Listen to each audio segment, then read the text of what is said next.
What's up, everybody? Welcome back to not episode 7 of my electric pickup build. I guess it kind of could be episode 7, but we're kind of at a fork in the road where I've decided to do some upgrades to the truck. So the setup's changing a little bit, and I'm just going to continue the series basically from this point where I'm changing the controller and the battery pack. Before I get into what exactly I'm doing, I want to talk a little bit about why I'm doing this upgrade so soon after I finish the first version of this electric conversion. So there's going to be some jargon in here and some big words. It might be a little bit dull for the first few minutes, but stick with me because there are some important lessons in here if you are looking to do a low budget electric conversion yourself. So why am I changing the whole setup basically just a few months after I finally got the thing running and driving and usable as a daily driver or a weekend cruiser? Well, going back to the start of the conversion when I was setting out my goals, I kind of modeled the conversion after a build from a man named Benjamin Nelson, I believe he is, on YouTube. His was a super low budget conversion of a Geo Metro. It also had a 72 volt traction pack, but he used lead acid batteries. Other than that, his setup was very similar. He had a DC forklift motor, which was series wound, just like mine, although mine is from Netgain, it's not out of a forklift. He used a DC controller and a 72 volt pack. So I'm not sure how lead acid batteries behave under load because I've never really used them, but after driving this setup around a while, with the Tesla Model S battery modules, which are lithium ion, I've realized that they tend to sag quite a bit under load. So some background here on some of the safety measures that are put in place for the traction battery pack. There are three main safety nets in place aside from the fuse that prevent the battery pack from being damaged. Those are high temperature cutoff to shut everything down once it reaches a certain temperature inside the battery. There is a high voltage cutoff to shut down the charger and the main contactor if any of the voltages get too high. That prevents a fire and thermal runaway. And lastly, there is a low voltage cutoff that prevents further discharge of the battery pack once any voltage in the pack reaches 3.2 volts. If you over discharge the battery, it can no longer be charged, and it's pretty much a giant paperweight at that point. So what ended up happening to me, since I'm using a 72 volt battery pack, which is pretty small even for a light duty vehicle, when I go up hills, and I'm going about 25 miles an hour, there is such a high load on the 72 volt pack, and the voltage sags so much that even at 80% charge, it hits low voltage cutoff, the battery thinks it's dead, so the truck shuts down, and it ends up being a really jerky ride up large hills. Needless to say, that is not ideal, and it takes a lot of the fun out of driving it around. So that is a long-winded way of saying if you're doing one of these conversions and you're using a lithium ion pack, use a 120 volt pack or more so that you can not have voltage sag and hit low voltage cutoff every time you go uphill. Lesson learned. And now you can see why I am upgrading the traction pack in the truck. So let's talk a little bit about what exactly I'm going to be doing in this version 2, we'll call it, of the electric 1982 Toyota pickup build. And if any of the terms that I just used sound like complete gibberish and you don't know what I'm talking about, go check out my previous videos on battery management and the battery enclosure, and you'll know what I mean. So the motor is still in the truck. That's not changing. That is because this electric motor is rated for 144 volts at 1000 amps, or 144 kilowatts. It is a brute. It's older than me, but it's a brute, so it'll work.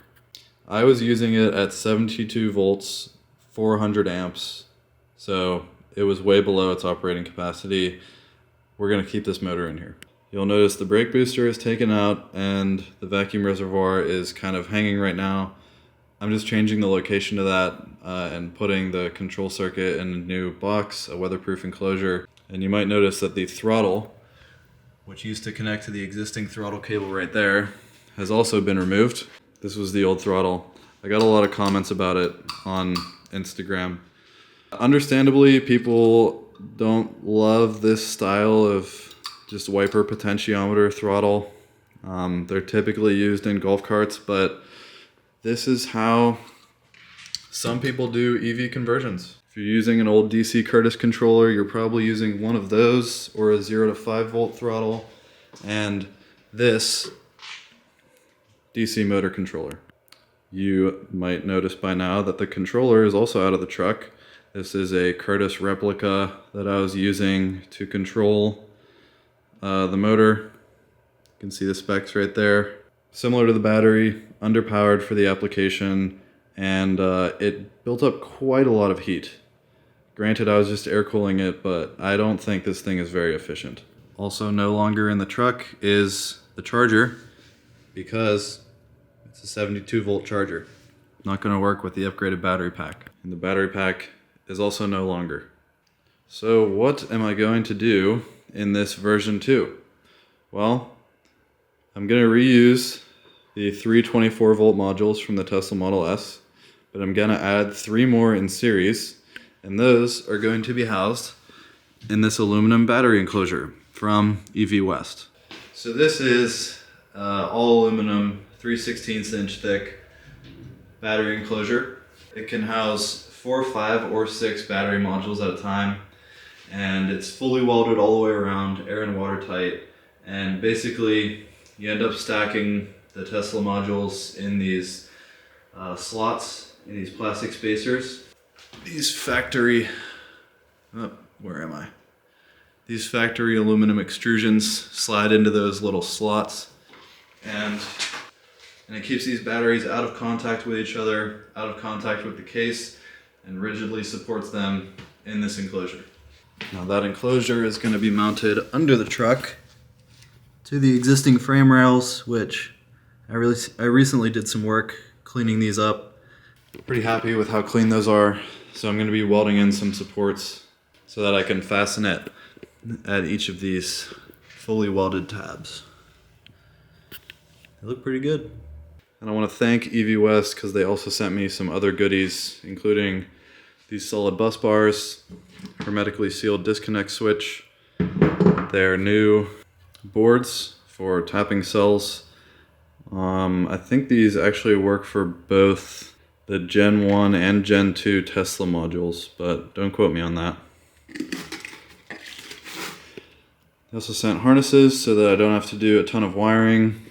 And we have some additional stuff from Thunderstruck Motors for the additional cell taps. I'll go over that in a later video. The intent of this video is just kind of be an overview. With the higher voltage pack, we also have a 144 volt charger from Thunderstruck Motors. And the thing I'm most excited about, I had a search notification on eBay for like 4 months for this thing. I'll admit this is a very old school way to go about one of these conversions. Nowadays, if you want to do this, you should probably just use a whole leaf powertrain or one of the new Netgain Hyper 9 AC motors, but I'm working with what I got here. Pretty much everything is from Facebook or Craigslist. This is a Zilla 1K controller from Manzanita Micro. They are no longer in business, but they used to make these DC motor controllers for applications like mine. This is a 1K low voltage model. The 1K stands for up to 1000 amps, and the low voltage works for up to 156 volt battery pack. They also come in high voltage variants for applications between I think 300 and 350 volts, and they also have a Zilla 2K model which will do 2000 amps, which is pretty crazy. This has your typical bus bar, M plus M minus B plus B minus. Then it has liquid cooling. There's an Ethernet port here that connects to this interface. It's called a hairball interface. I have no clue why. You can see hairball to Zilla interface.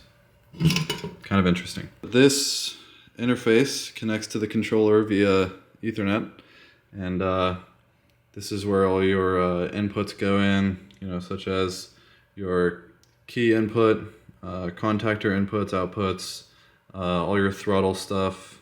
There's even a valet mode where you can change power settings and limit current and voltage to the motor in a valet mode. I probably won't use that, but it's kind of a neat feature for how old this thing is. And I'm sure you guys will be very happy to see that I am using a redundant Hall effect throttle. This is out of a 2nd gen Prius. So it actually gets bolted to the firewall and is a OEM throttle. If you see these HEPI pins on the hairball interface, that means that it is a Hall effect compatible interface. The ones that don't have these use the same 0 to 5K wiper potentiometer that I just pulled out of the truck. So to summarize, we're going from, just ignore that, don't judge. We're going from a 72 volt 400 amp controller to a 144 volt 1000 amp controller, upgraded throttle, upgraded battery pack. I think the whole thing is going to be much more well put together and be a lot more usable on the streets. Another thing I forgot to mention is that the charger, controller, interface, and all the miscellaneous contactors and relays will be housed in this weatherproof electrical enclosure. It is actually made to be an exterior weatherproof electrical enclosure, unlike my last battery and circuit enclosure, which was this vintage chest that I threw some weather stripping on. That about sums up the upgrades. I'm gonna get started by kind of laying out everything in this enclosure so that I can have the wiring nice and clean, and mount this thing probably in the bed. So then the next video, I'll go over how I fit all of this stuff into the enclosure, including the controller, the interface, the charger, the contactor, and kind of how I go about setting up all that stuff. So if you're ready for version 2, please give me a like and subscribe, and you can follow along as I put these next few videos out.